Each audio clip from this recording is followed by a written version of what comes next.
Steve Mariucci joining me here, my compadre from NFL Network, here on the Rich Eisen Show. How are you, Mooch?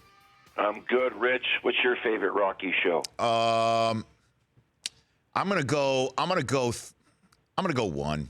I go the original. I am too. I'm an old school guy. It just got you hooked, you know? Now, when you were in Detroit, did you ever meet Mr. T, Mooch? No, I didn't.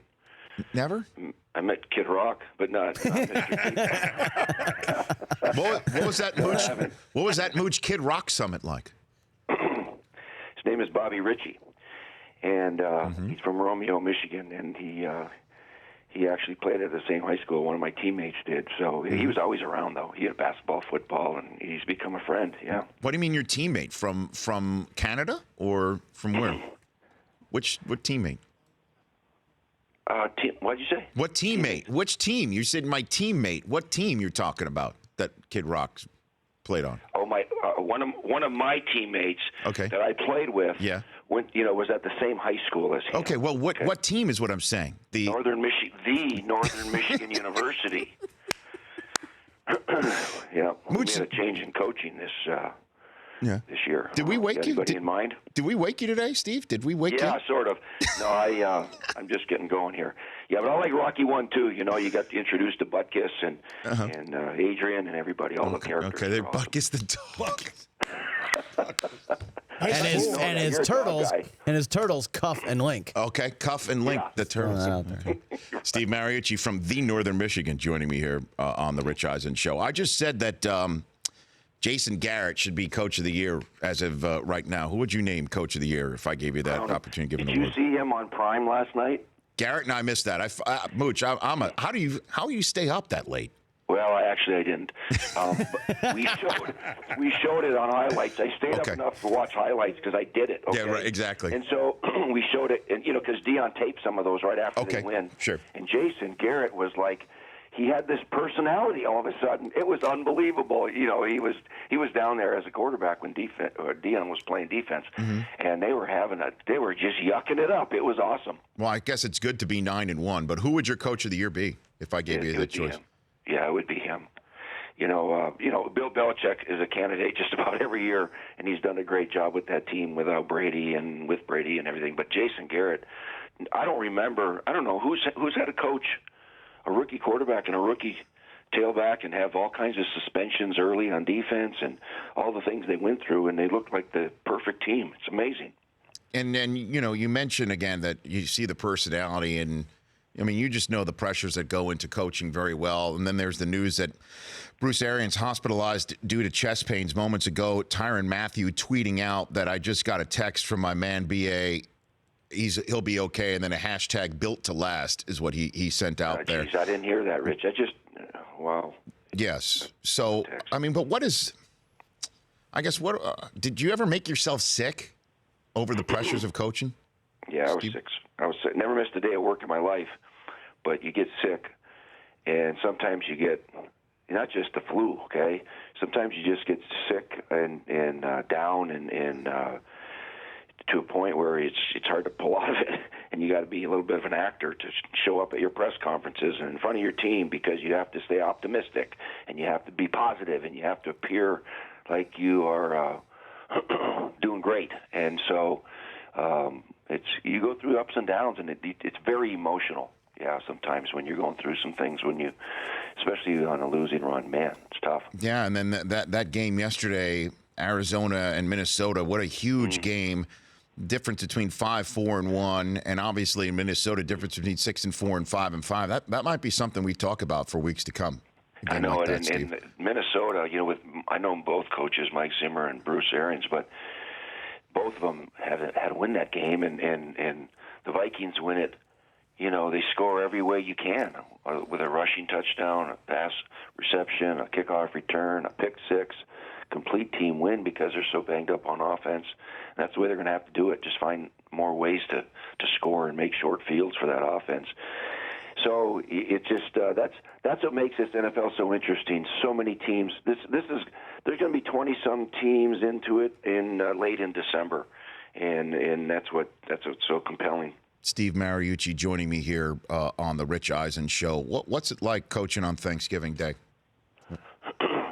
Well, it's fun. Now, when I was coaching on Thanksgiving Day, there wasn't Thursday night football. Okay, so now everybody is used to a short week, right? And they're obligated to play on Thursday night football. Well, that was Thursday football in Detroit and Dallas, and I was the head coach in Detroit. And played those home games. I was a visiting coach a few times when I was with the Packers, going down to Detroit as the visiting team. It's easier to be at home than it is traveling in a short week. But it's a privilege. It's kind of unique. It's very cool, actually. The whole world's watching. It's a big viewing audience, and it's a special day because you even talk about that with your team, about the day, Thanksgiving, about what we're thankful for. And it's not just being able to play in a game like that. It's for what we have and what we do and who we love and all of those things too. So it's a special game. You're done, and then you have a little mini bye. But you had to bring that up, huh, Rich? I got fired after Thanksgiving. I know. Hey, Rich, I had 25 people at my house in Detroit, right? I mean, my mom and dad and brothers and sisters and their spouses and nieces and nephews, and it was awesome. There were people everywhere, sleeping everywhere, and then everybody went to the game, and Jim Morris, why am I laughing? Jim Morris' Atlanta Falcons beat us with Michael Vick, and we had been 4-6 going into that game, and anyway, long story short, I got whacked like Monday after, or before Monday, before the weekend actually. Yeah, Vic had a kind of a field day that day. Yeah, we couldn't stop the guy. All right, he just kept running around. But that was the end of Mooch. Yeah, but it was Thanksgiving was awesome. I'll just tell you that. But it was the NFL Network's game, Steve. There's no doubt about that. We're now 10 games into the season here, and you are what you are, and what the Packers are clearly a mediocre team. What in the world's going on with them, Steve? Seriously, yeah. What can you see? Yeah, and I grew up a Packer fan, so if, people ask me, do you have any favorite team? And I don't, except I grew up a Packer fan, and I do have season tickets there still. You never give them up, right? So I watch them with a little bit different interest, and I feel sorry for them a little bit. I feel bad because there's some things you don't control as a coach or an organization. They're just so depleted in three areas with their linebackers, with their secondary, with their running backs. It's just like, oh, my God, what next? And then another guy goes down, and then they're trying to figure out who's going to play. They have safeties playing corner, and they don't make that as an excuse. You really can't. And Aaron Rodgers doesn't seem to be the same either. I think there's a mental thing to it too. There's a certain intrinsic confidence that you might have if you feel like you're better than the other team each week or have a great chance to win each week.